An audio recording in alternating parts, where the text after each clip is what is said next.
my colleague and friend, Jamie Raskin. Thank you, Senator Schiff, and thank you for your leadership. It's been an honor to conduct this proceeding with you, with all these wonderful guests and everybody looking at the proceedings across America, and thank you to our great witnesses here. Ben Franklin once said, "Make yourself a sheep and the wolves will eat you." And you are four people who have not made yourselves into sheep. You've shown us how to stand tough and stand strong against tyranny and despotism.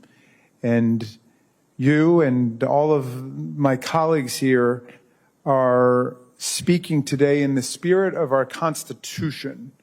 We have an anti-monarchical Constitution. We've got no kings here. We have the freedom of speech. We've got no queens here, no emperors here, and we have no slaves here, and we have no serfs here.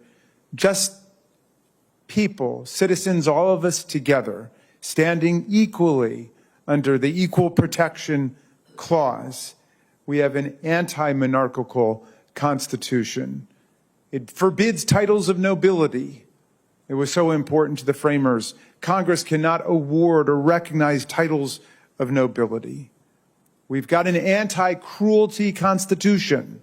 The Eighth Amendment bans cruel and unusual punishment. We've got an anti-corruption Constitution. It guarantees due process to everyone. It guarantees equal protection under the laws, as well as freedom of speech and freedom of the press and free assembly, the right to petition government for redress of grievances, free exercise of religion, no establishment of religion. And so we say to the courts, as Ms. Cohen said, you're an important line of defense. I don't think that you're the last line of defense. I think the people will always be the last line of defense, but you're a significant line of defense for us right now. We have 68 court orders that have been rendered by federal district courts, preliminary injunctions and temporary restraining orders against all of the lawlessness that's taken place.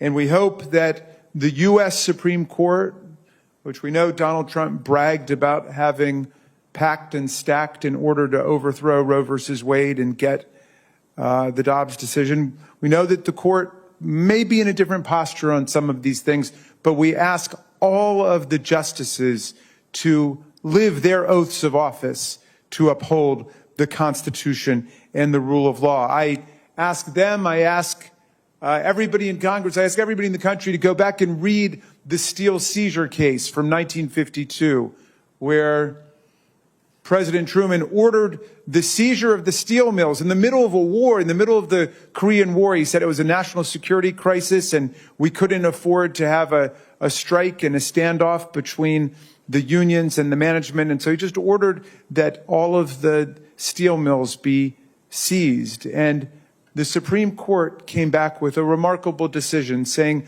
the president gets his power only from either the explicit text of the Constitution or from Congress. And Congress had already rejected the idea that the president should have the power to seize the steel mills. And so the court said in a 6-3 decision, the Constitution doesn't grant you that power, and Congress forbade you that power. And Justice Jackson, in his famous concurrence, said, at that point, your power, Mr. President, is at its lowest ebb. But here's the remarkable thing about the decision, which is indeed the paradigm for interpreting executive power. As Justice Amy Coney Barrett said in her confirmation hearings over here in the Senate, the remarkable thing about the decision is that there were 9 Democrats, most of them New Deal liberal Democrats, on the Supreme Court at that moment. President Roosevelt had been in for 4 terms. Truman had come in. These people, they were friends. A lot of the justices had served in the Roosevelt administration or in the Truman administration. Some had been in the Department of Justice. And in fact, the 3 justices in dissent taunted them, saying, you said this was totally fine. You wanted this to be a power that the president would have. And now you're on the court and you're saying the president does have this power. But it was really their finest moment because they distinguished their roles as partisans when they were either in Congress or in the administration from their role as justices upholding the Constitution and the rule of law. And they said, despite the fact that this was their team, they could not allow the president to overstep his bounds in that way.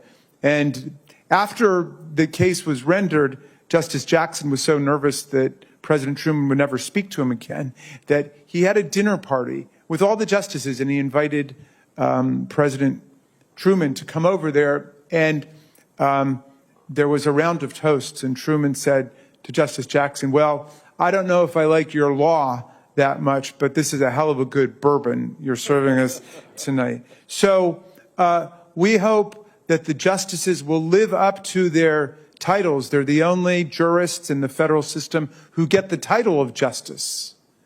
Everybody else is a judge, and we hope these justices will act with justice. And I want to just say finally about the law firms, because I've been working with Senator Blumenthal and with Ms. Scanlon on the question of the law firms.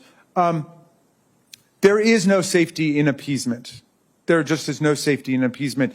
These law firms have bargained away $40 million, tens of millions of dollars in pro bono assistance. Well, now, if Donald Trump gets to choose who your clients are going to be, right, and you're going to end up representing, I don't know, the National Rifle Association, the National Right to Life Committee, you name it, anti-environment, anti-LGBTQ, whatever it is.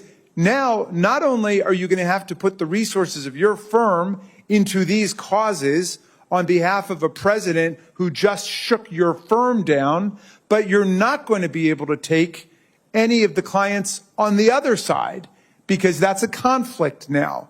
You are conflicted out of representing the pro-environment, the pro-choice groups, the unions, if you've taken the people on the other side. There is no safety in appeasing a tyrant. There's no safety in selling out. And these people are teaching us what the meaning of the rule of law really is. Ben Franklin said, we must all hang together or we will all hang separately. Let's hang together right now. Let's stand tall, America, for our Constitution, our rule of law, and our democracy. And I yield back to you, Senator Schiff. I thank you, Ranking Member Raskin, and